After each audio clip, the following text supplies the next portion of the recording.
Good afternoon, everyone. My name is Barbara Scafidio. I'm the editor of Prevue magazine. We're delighted to be hosting today's webinar, Winning with Gamification, featuring Brooke Gracie, Marketing Manager for Crowd Compass by Cvent. Crowd Compass creates mobile event apps for conferences, trade shows, meetings, and events of all sizes that increase attendee engagement and produce a strong ROI. Their solution is an integrated component of Cvent's event management platform.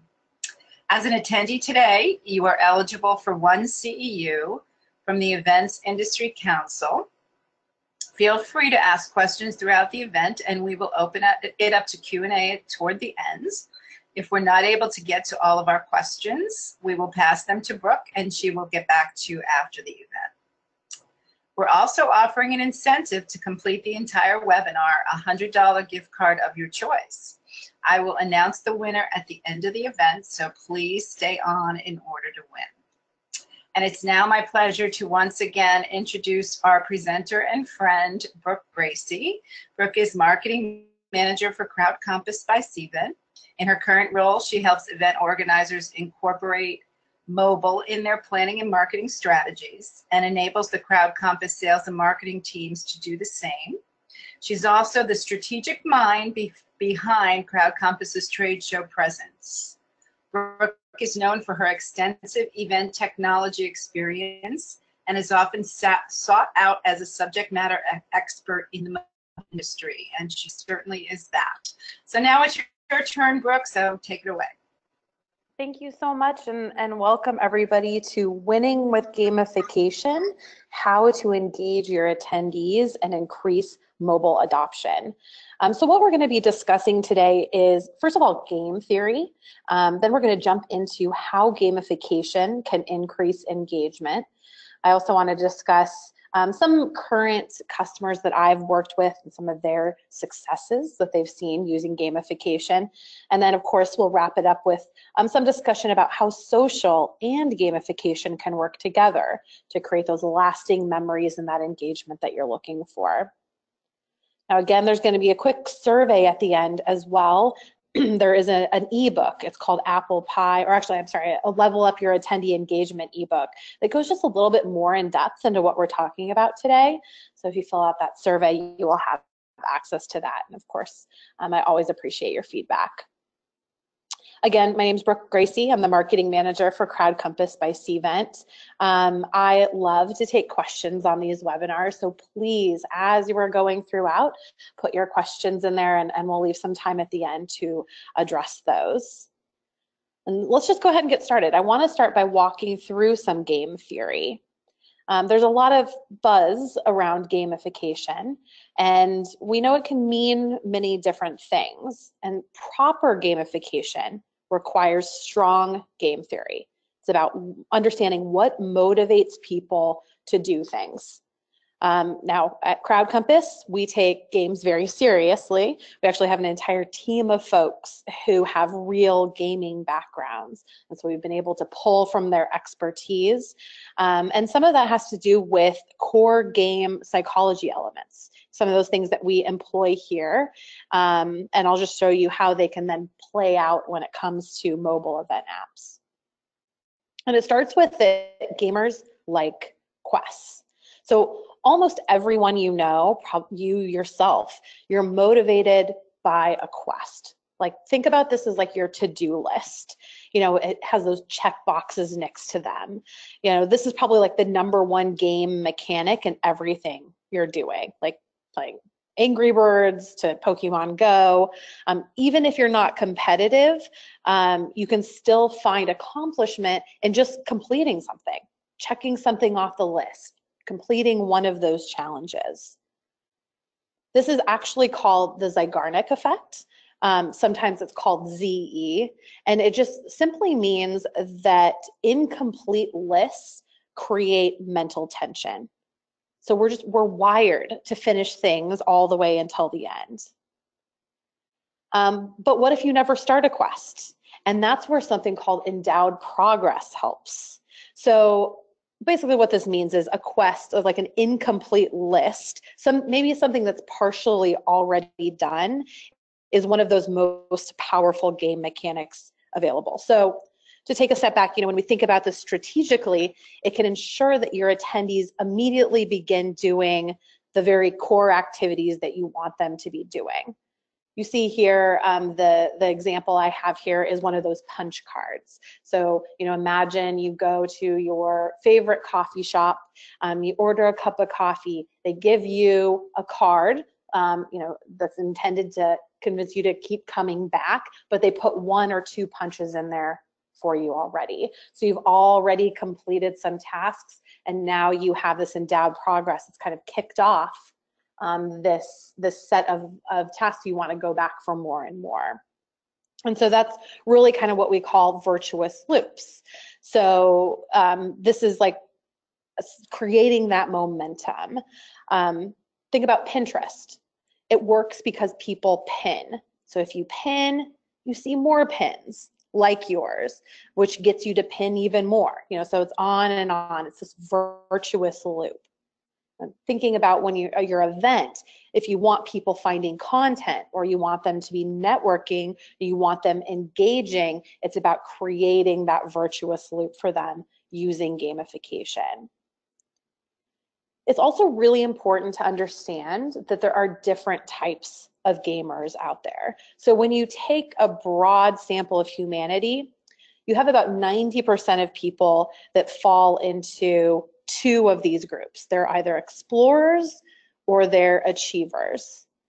So if you remember those quests and those lists, they have some level of competitive spirit, but they might just get enjoyment about sharing that socially or completing some of the tasks. They don't necessarily have to win. It's about playing the game, so to speak. Only 10 to 15% of people are considered killers, right? Those are the people who live to win. They expect to be on the top of the leaderboard.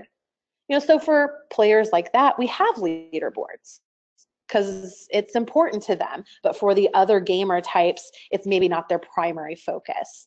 And so I explain all of this because when you think about including gamification, especially into live events, it's really important that you take all of these different personalities into consideration. You don't want to end up alienating a big portion of your attendees. Let me explain this a little more. There's something called the Michaela effect. You can see in this picture that Michaela is not impressed. Some of you may recognize this. It really pokes fun at how Michaela, she didn't win the gold medal. But if you pan back on this picture, you see that next to her, the bronze medalist is beaming, could not be happier.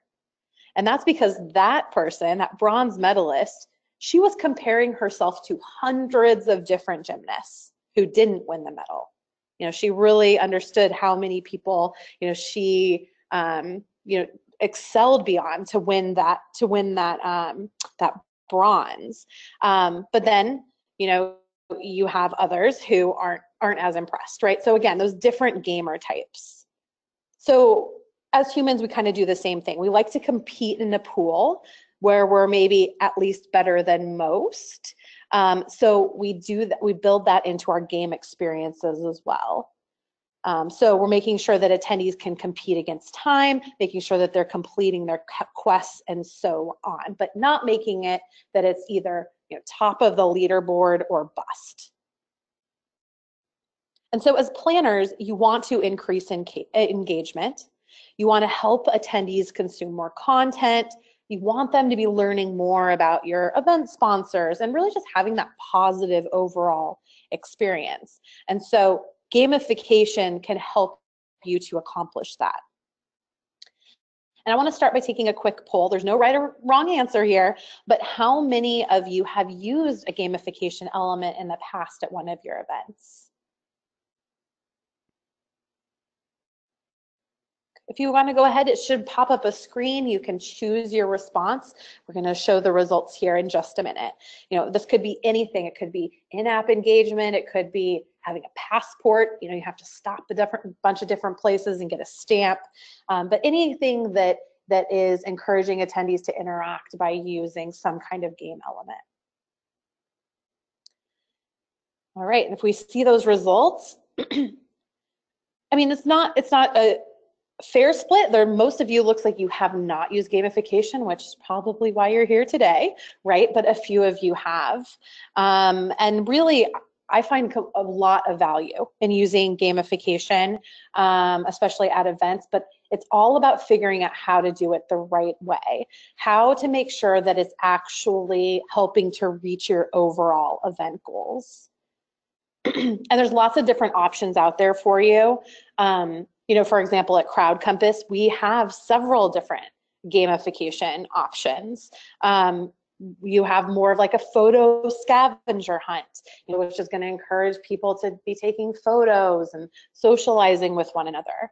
But we also have something called Game. This helps to drive in-app engagement.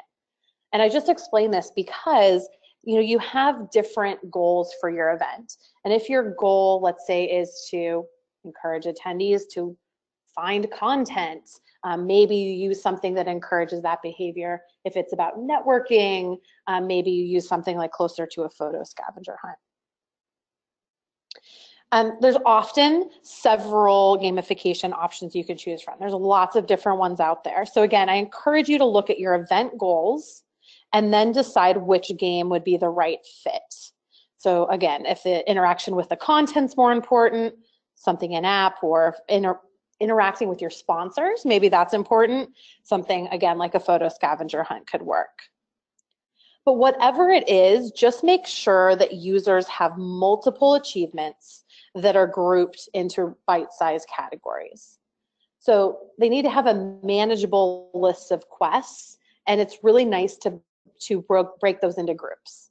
So for example, there could be a set of challenges related to exploring, and then we call maybe that the Explorer badge. And those quests could be like checking out the schedule or checking out the event guide. So make it simple for them too. As soon as they open up the event, as soon as they show up to your event, as soon as they you know, print their badge, you know, make it something easy. The very first thing they do, have them earning points, because that gives them that endowed progress like we spoke about earlier. Make it very easy, like they don't have to do a thing except show up or download the app or whatever it is, so that it pulls them into the game. Those first couple challenges should be really easy to complete. And then that quest can keep unfolding, so it keeps that engagement, even if the attendee is following the game path or not. So maybe they go to registration, then they head into your exhibit hall, or maybe they meet with some sponsors, or they go to sessions. You know, they don't have to maybe follow a very specific path to complete all the challenges, but they can, as they're interacting, start earning those points. And that's what creates that virtuous loop of action. Earn points, and then making recommendations for how to make future points. So it keeps them going. So even if they aren't searching out ways to complete these challenges, as they navigate through the app or navigate around the venue, they're going to get tips or notifications like what they should do in order to keep earning and to keep playing that game. And as these achievements are completed, again, more appear. So it's pulling that attendee even further. So it's more of those virtuous loops. So for example, you know, if you have something like an in-app game, let's say an attendee checks out a session detail page. They're really interested in, let's say, the keynote that's happening the first day. Just by doing that action, they earn points. But they're then also encouraged to look at more session detail pages. So you've, you know, given them those points for that action that was fairly easy, but now you're challenging them to go in and look at even more content. Now the leaderboard. The leaderboard has a very nice way of creating very healthy competition between users. As we all know, it's a way for attendees to compare themselves to lesser groups, so to speak. You know, it keeps them striving to earn points. It keeps them striving to win. So again, if you want to have like a more active experience, you could try something like a photo scavenger hunt. Something that encourages attendees to complete challenges, earn points by submitting photos, like through the app, for example. Maybe it's taking a photo with somebody that they just met at the event. So they snap a photo, maybe they choose one from the camera roll that they already took, and they submit that to earn points.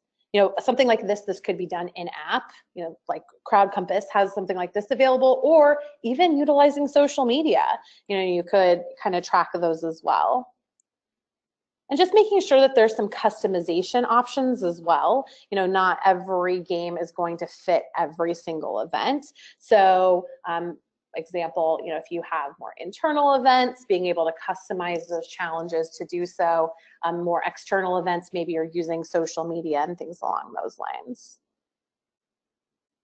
And again, you know, by submitting the photo, for example, they're earning those points and they're being displayed on the leaderboard. Now, when we talk about the leaderboard and we talk about, you know, how attendees know like where they fall, and just again encouraging them to continue to complete challenges and play that game, displaying the leaderboard is often really important. So if you're using a mobile app, having the leaderboard available in the app, you know, so that they can check their progress when they have a spare minute. But also looking into opportunities to showcase them around the event. So maybe even displaying leaderboards on a wall, or I've had several clients, you know, show game progress on the screen as people are coming into a session. So again, when you're considering about using gamification to help drive engagement, in-app engagement, event engagement, networking, in-person interactions, it's really important to think about how it's contributing to your overall event goals. You know, as planners, you promise your attendees that they're going to come to your event, that they're going to learn, they're going to network, both, you know, they're going to get a lot of value at your event. So whatever your event goal is, that digital on-site experience helps you to facilitate that engagement and really helps to ultimately reach your goal. And so gamification, this is just another tool to help you.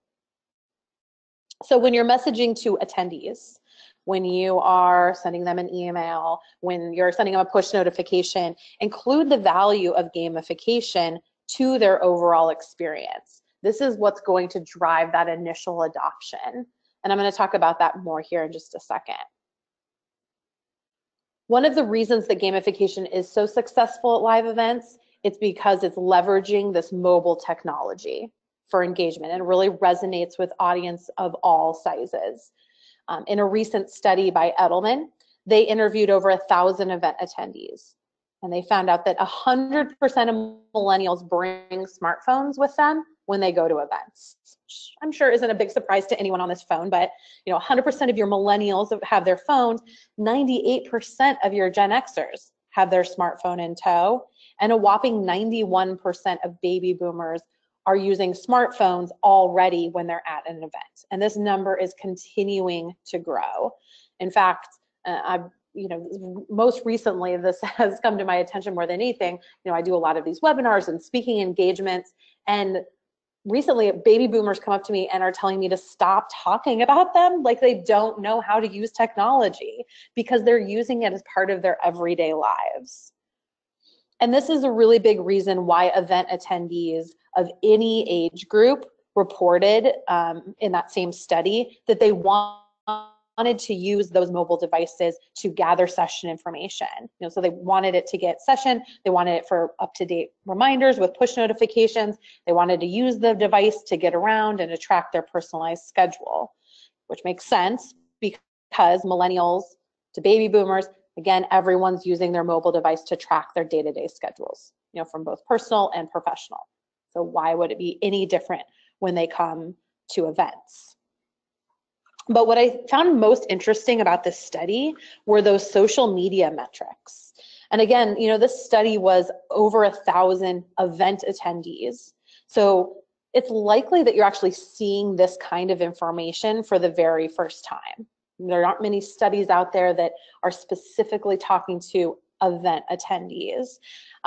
We often see more generalized social media metrics, but this is probably the first time that you're seeing information specifically about event attendees. And so when we look at this data, it's not really surprising that millennials prefer Facebook, YouTube, Instagram, Snap, or Snapchat. I still can't understand which one it's called.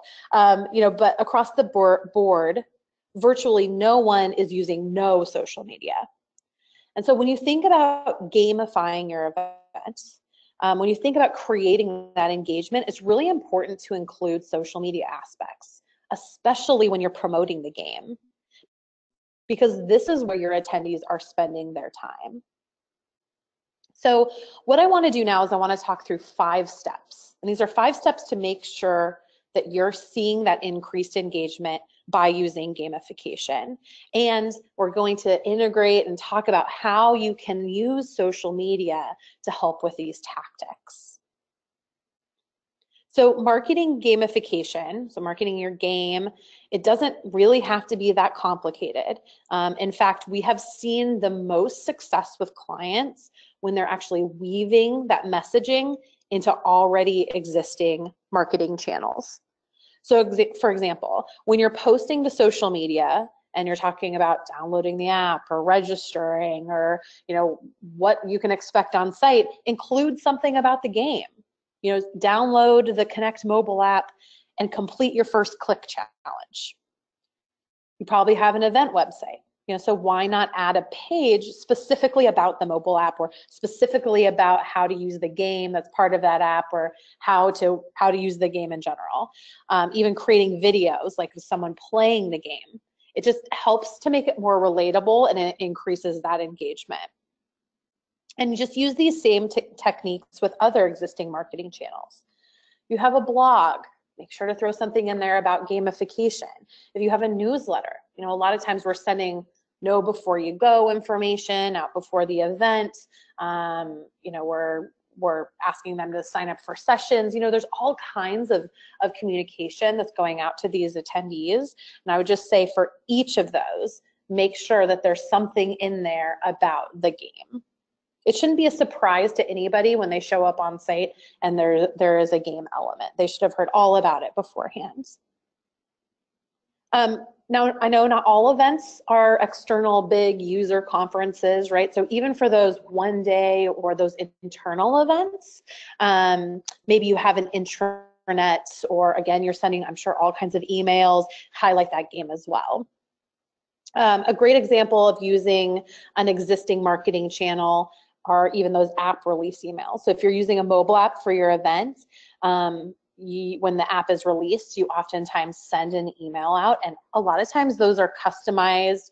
They include your event branding, but it's a great time to again mention the game.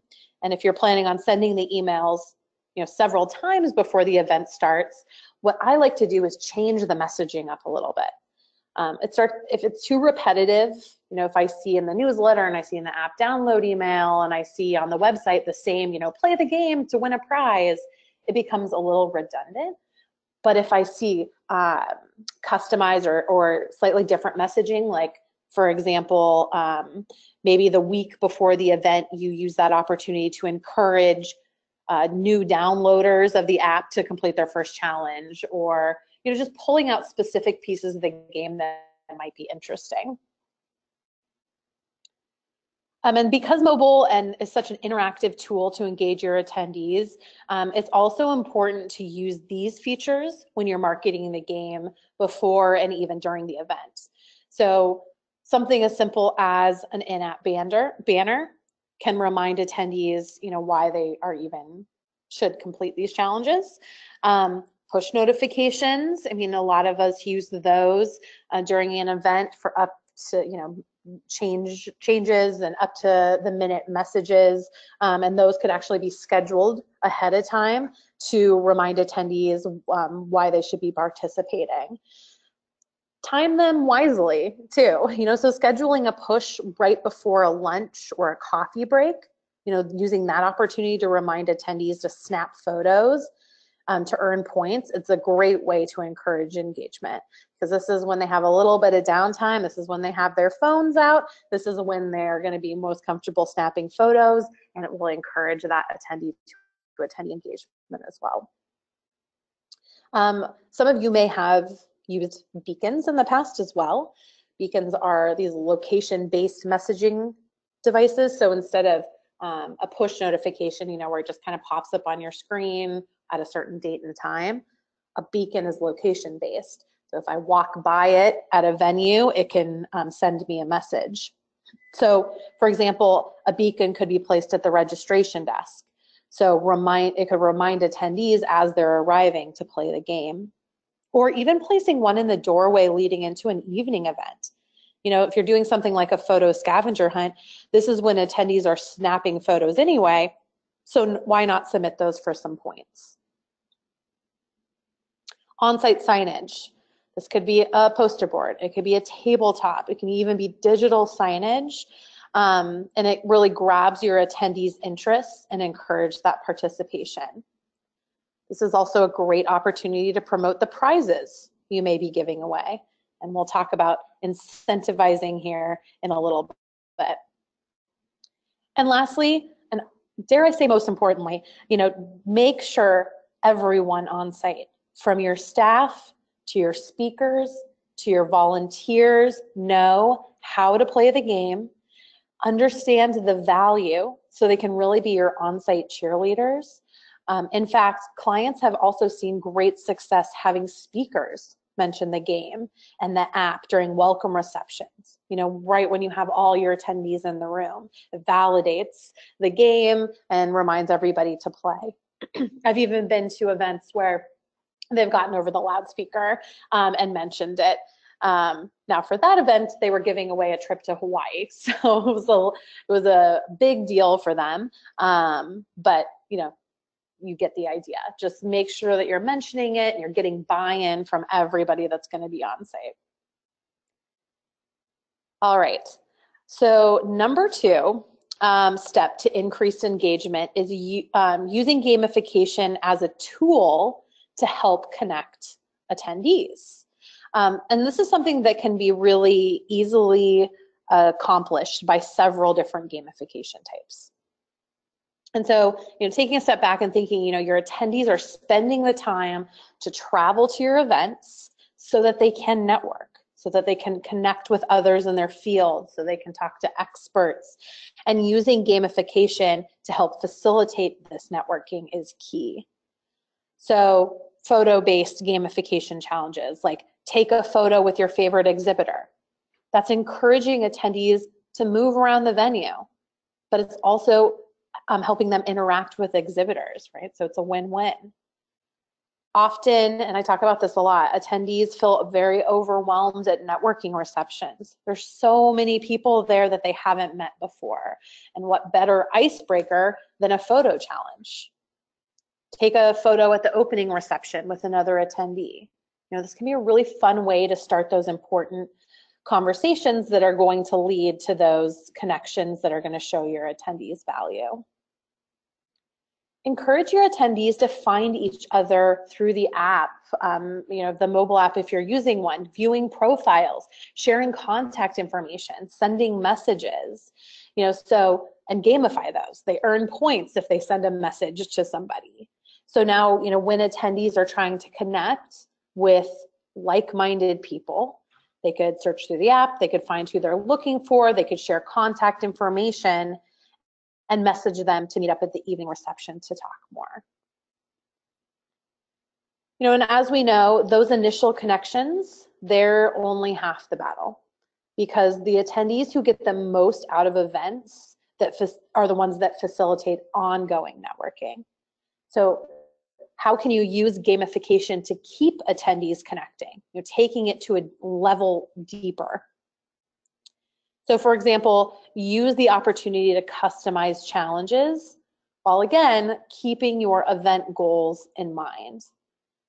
For example, a challenge like take a photo of something you learned takes that connection with your event to a deeper level, and it helps to facilitate your educational goals for the event. In addition, maybe asking them to take a photo with a new contact. You know, it requires that additional conversation. It asks them maybe to find somebody from their same state. You know, challenges like share 2 posts to social networks encourages more exploration of the content as well. The fourth step to increase engagement is to show the game progress. I know we talked about this a little bit earlier. Attendees, they can complete challenges all day long, but if they can't see that they're winning, it's never going to get the engagement that you need. So, you know, there's several ways to show that game progress, like we talked about. First, show the leaderboards in the app, show it on your registration site. You want attendees to see their game progress. You want them to be able to see where they fall in relation to other attendees, and you need them to understand what it would take for them to get to the top of the list. This is going to keep them going. This is going to create those virtuous loops and that endowed progress. You'll find that attendees check this leaderboard often. Gamers like quests, but there's those gamers that also really like to win. So use some of the marketing techniques we talked about back in step 1 to also remind attendees about the leaderboard. Like a push notification could even help. You know, where do you fall in the leaderboard? There's still 24 hours to submit challenges. And then again, another way to show the progress is by displaying it on a wall at the event, displaying it on the screen as people are entering a session. Show it in the background, you know, during a break. As people are walking by, traveling around the event, they should be able to stop and take a look at this. And attendees will. They'll stop, they'll see all of these photos, or they'll see who's winning, and it really becomes a great way for them to engage. All right, so I do want to take a moment and talk about incentivizing. There's this common misconception is that attendees are only motivated by prizes. I'm here to tell you that that just isn't true, and we saw that a lot when we're talking about the game theory as well. People will play anyway.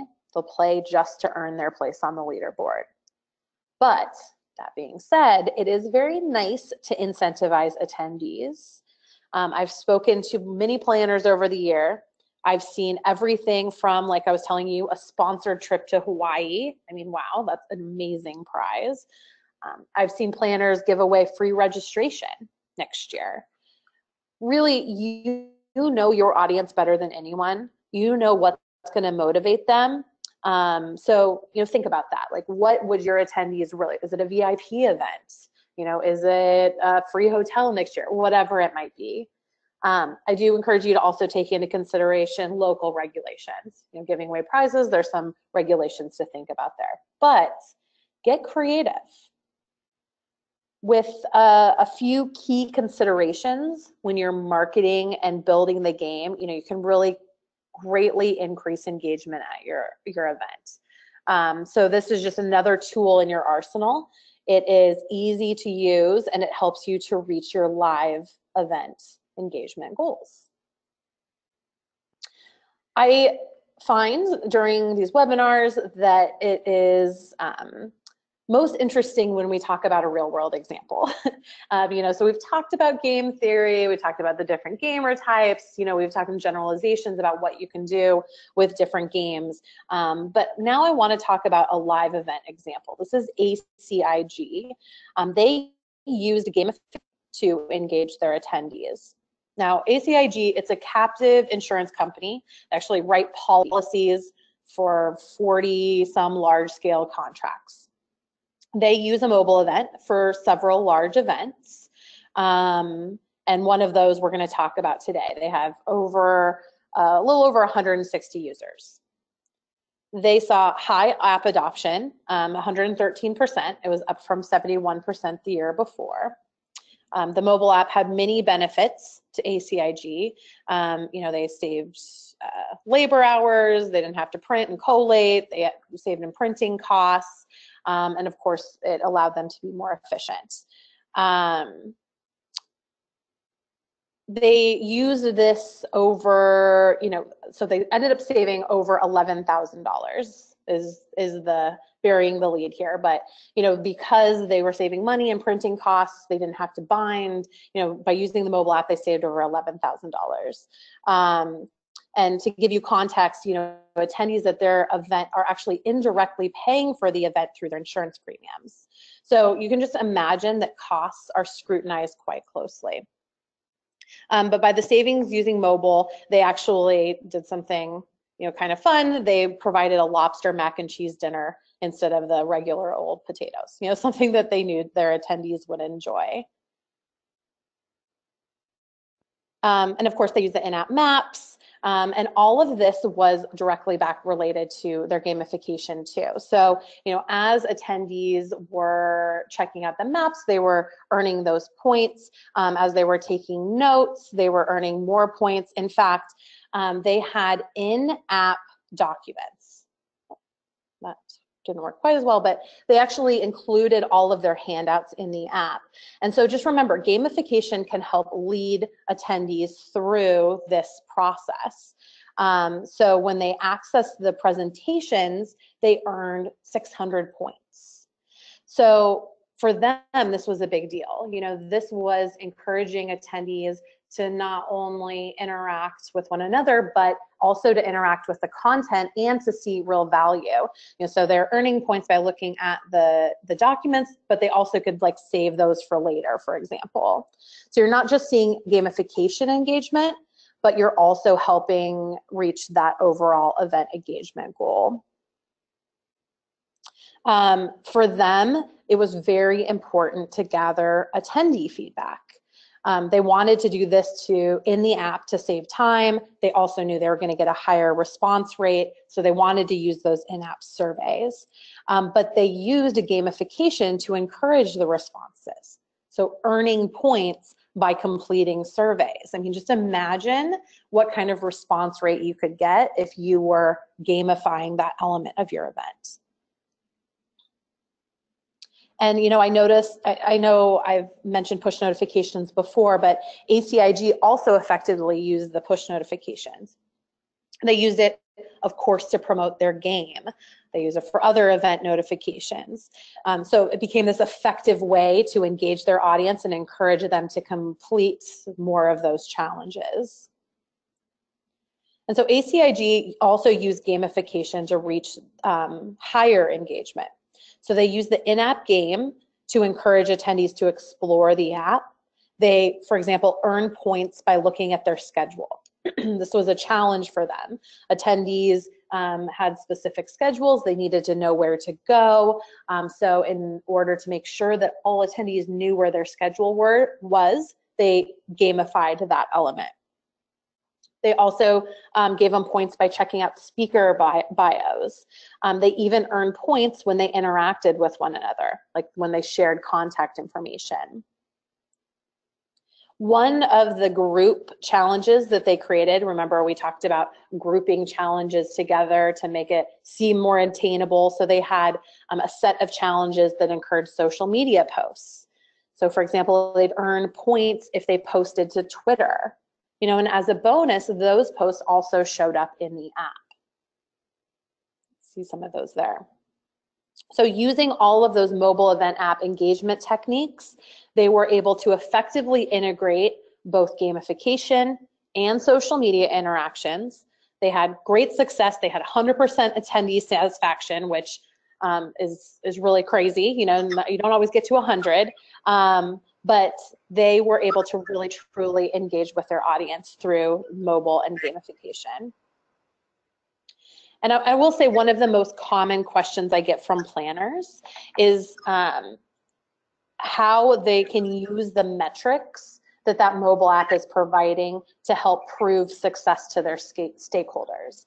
And I bring this up because by using technology to provide gamification and engagement, there's a lot of metrics that you can gather from that to help prove overall event ROI back to your stakeholders.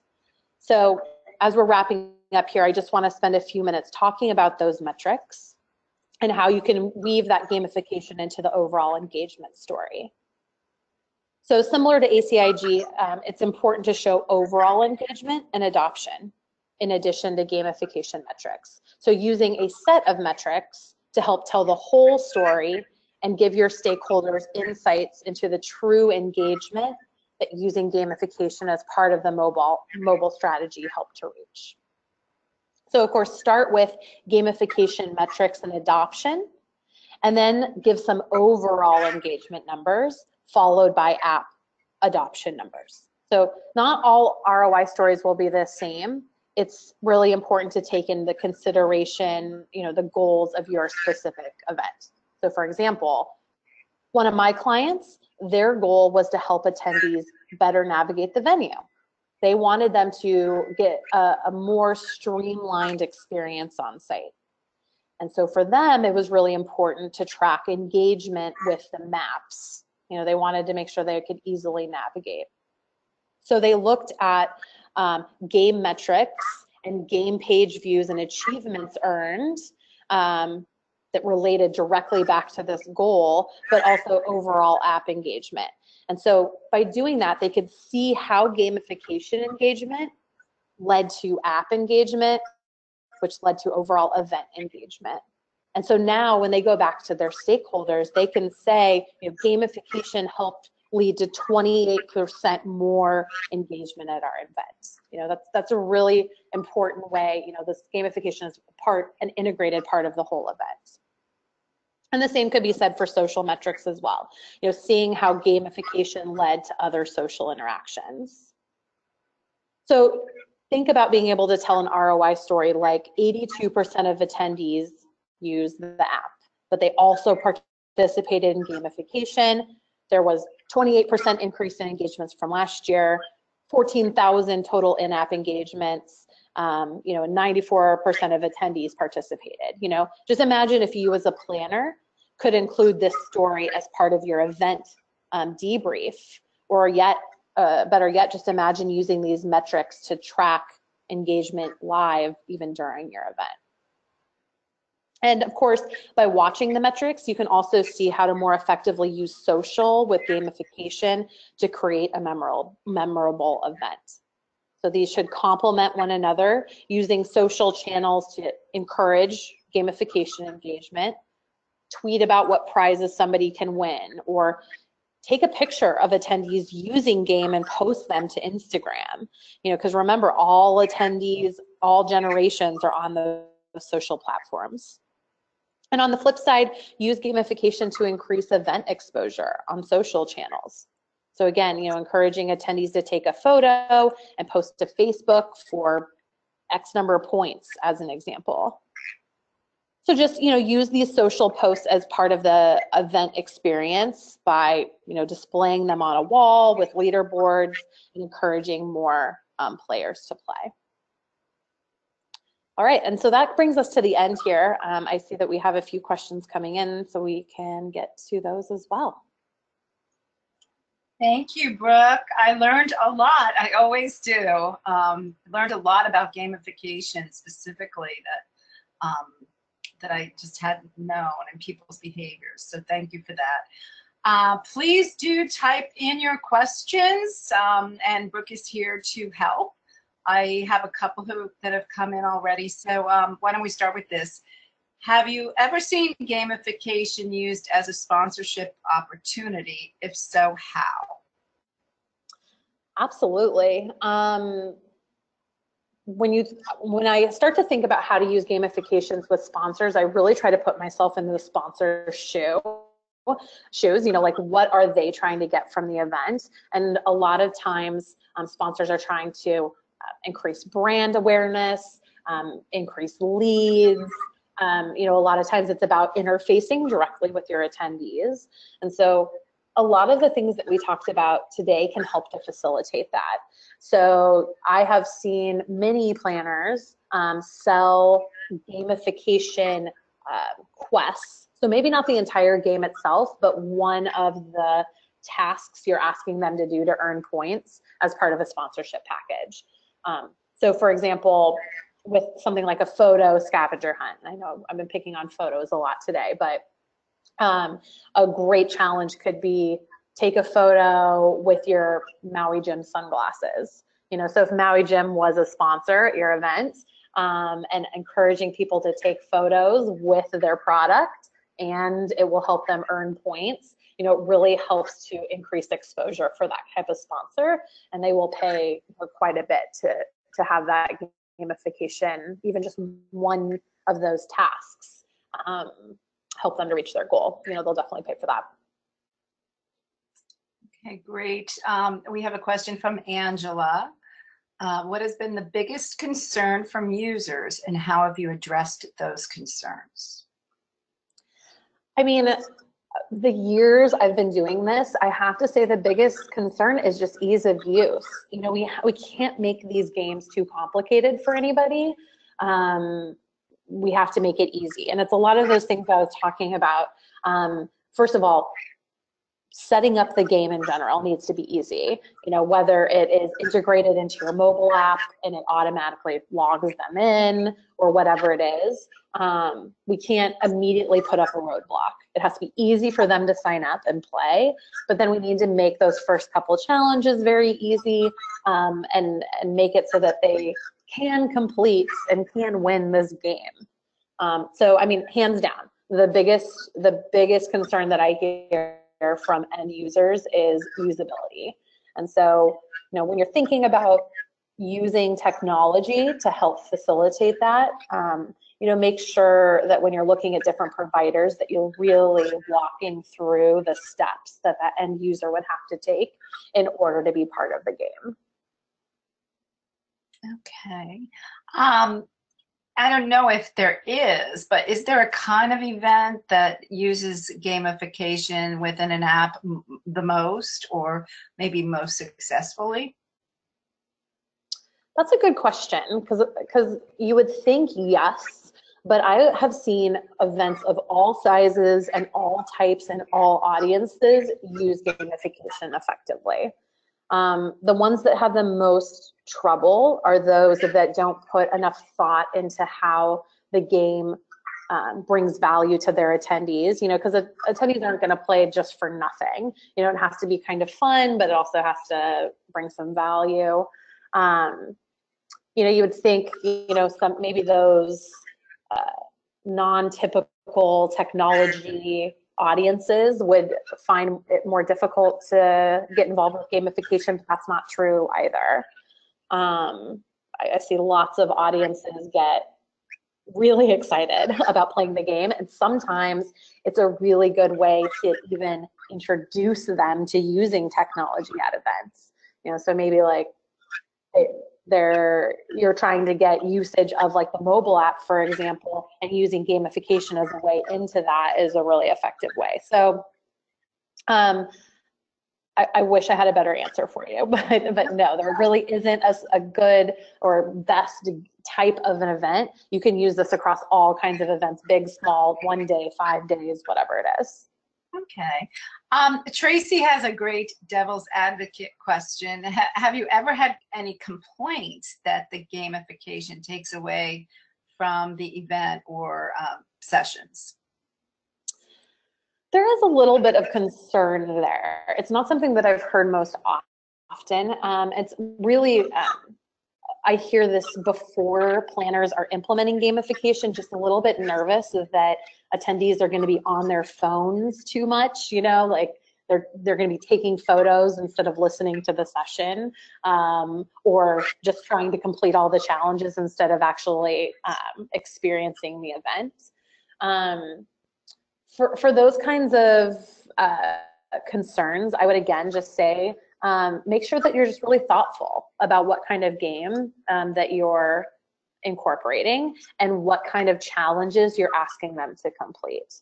So, for example, we have an annual event and I work with my stakeholders to create the game and the challenges. You know, in 1 year it was, you know, let's have a challenge where you have to take a photo with our CEO.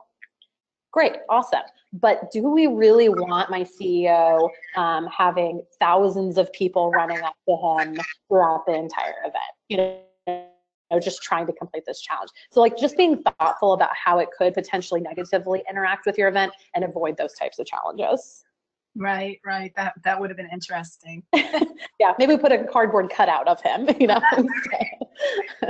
So this is a more general but very important question from Kathleen about apps. How do you increase downloads of your mobile app? Oh, Kathleen, I could talk about this all day long. I definitely talk to planners quite a bit about how to get adoption, but also it's not just about downloading, right? It's about then also engaging in the ways that you want them to through mobile. I'll give you the short version, and then I'm happy to follow up with more information after. But I'm right in the middle of this right now. We have a big event in Europe that's happening in a few weeks. It is my job to make sure that 100% of our attendees download the app.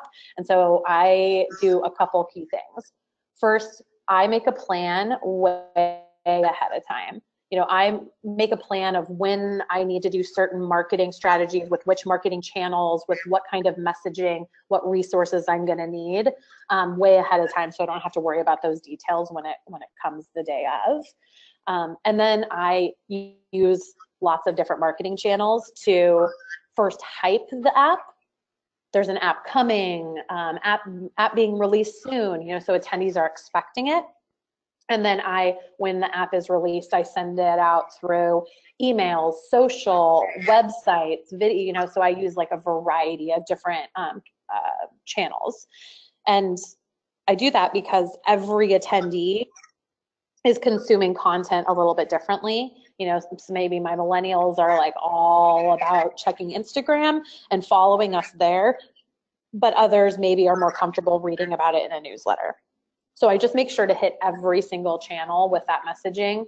And I can tell you it works. Right now we're 3 weeks out and we already have 30% downloaded and logged in, so it does give you that unique engagement opportunity. Okay. Do you, Angela asks, do you offer any kind of guide or cheat sheet with suggestions on what type of game or activity would work best for certain events? Yeah, the ebook. This ebook that if you fill out the survey, you can get access to this. This is a lengthy ebook that goes into all kinds of fun details about gamification, with lots of tips and tricks about maybe not down to specific event types, but maybe more related to what your event goals are, what you can do to help market the game, what you can do to help when you're thinking about challenges. It will go into all those details. Okay, and people know where to get that now. Are there any issues with Apple not allowing single event apps in their store? This is a bit of a hot topic right now. I'm getting this question on quite a few webinars.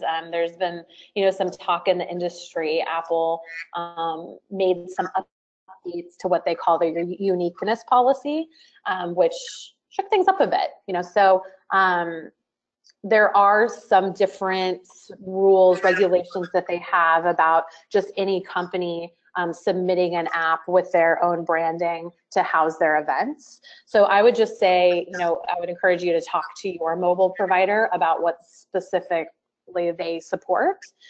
For example, at Crowd Compass, we have a variety of different ways that we could release and support your events. And so it would be just about, talking to your account manager about the specific fit for you. But yes, if you have a mobile app, please talk to your provider because, things are changing. So you want to make sure that you're in compliance. Okay. We have really time for just one more question, and I will announce the winner. This is a fun one. Are there prizes that get people more excited than others? Of course. I mean, I'd do a trip to Hawaii over anything, right?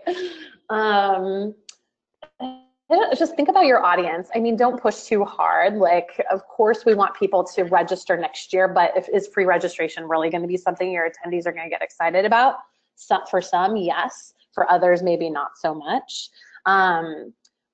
I think if you use sponsors at your event, one of the funnest things to do is to get a sponsor to sponsor the prize. So maybe they get a few challenges and they also have, a fun giveaway. I also love to use technology prizes. You know, people tend to like those kinds of things. Gift cards. It really just depends on how much you have to spend. But what you can do, and I've seen this in the past, is maybe just even reaching out to a few of your attendees that you see year after year after year and asking them what would encourage them to use the game. Yeah, just do some crowdsourcing. Focus group, right. Well, such a helpful webinar. I really do appreciate all this great information, Brooke. I would like to announce the winner of the gift card, which she will get to choose. That is Sherry Wiseman. So Sherry, we will be in touch right after this. Everyone, we know your time is valuable, so thank you so much for spending it with us. And again, thank you to Brooke and Crowd Compass. Have a great rest of your day.